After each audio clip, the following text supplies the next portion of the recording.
agora eu vou falar, vou me lembrar do meu querido amigo Afonso Solano, já que ele tá falando de conto e associando com as criaturas, que eu vou lembrar dos antigos, dos Elder Things, que são as criaturas que vivem lá na Antártida. Lembra, Afonso? Exato, exatamente. São esses abajures. Esses tubérculos aí que...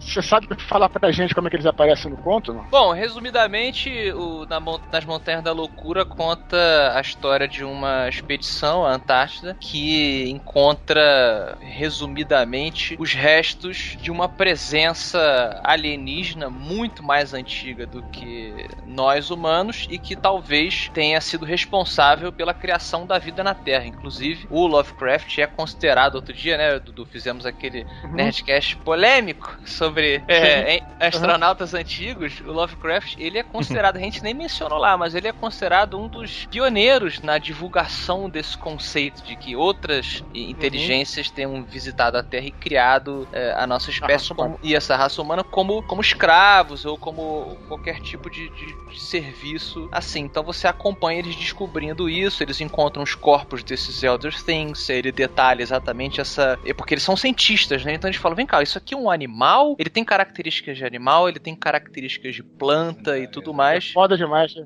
De maneira como é que eles encontram, né, o Afonso? Que os caras mandam uma broca que atravessa a geleira, né? E vai sugando as paradas, como realmente se faz, de fato, né? Exato. E aí quando sai aqueles pedaços daquelas criaturas que é meio tipo estrela do mar, uma parada assim estranha pra caralho, né, cara? E aí vai tentando... E a descrição biológica dele é fantástica, como a gente falou, e a descrição de arquitetura impossível, que também é um termo que ele usa, né? A arquitetura não euclidiana e tal.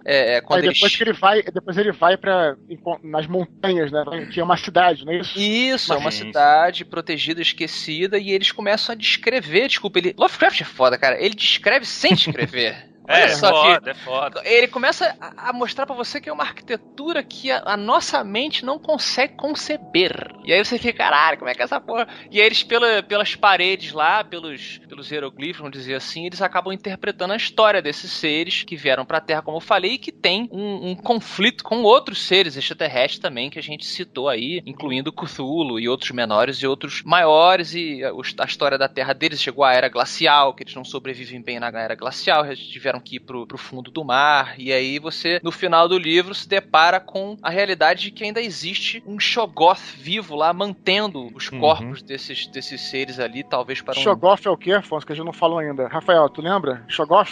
Cara, o Shoggoth era uma espécie de massa protoplásmica, uma coisa meio bizarra, que era criada... raças? Isso. Ele foi criado pelas Elder Things como uma espécie de trabalhador escravo, porque ele guardião, então. fisicamente...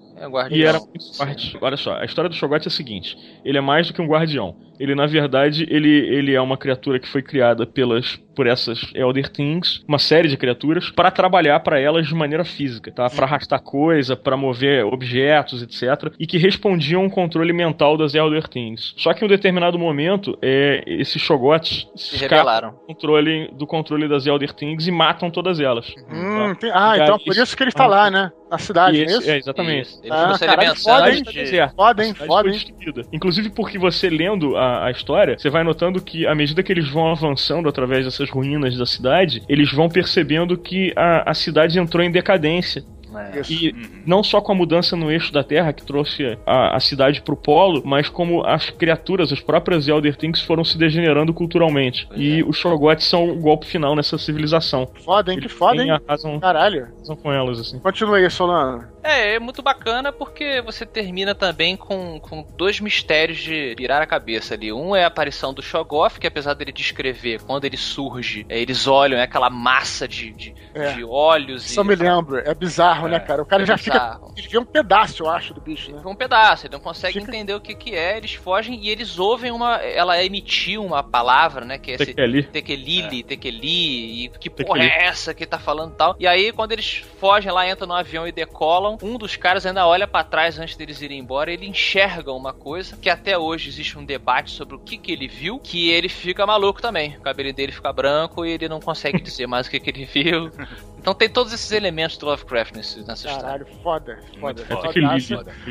Uma coisa que o Afonso falou, cara, da arquitetura, não dá pra conceber, tem aquela cor também que não existe pra gente.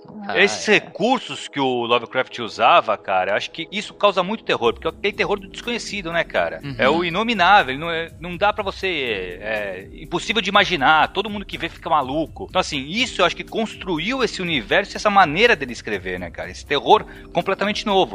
Total. Se afasta muito do Poe aí.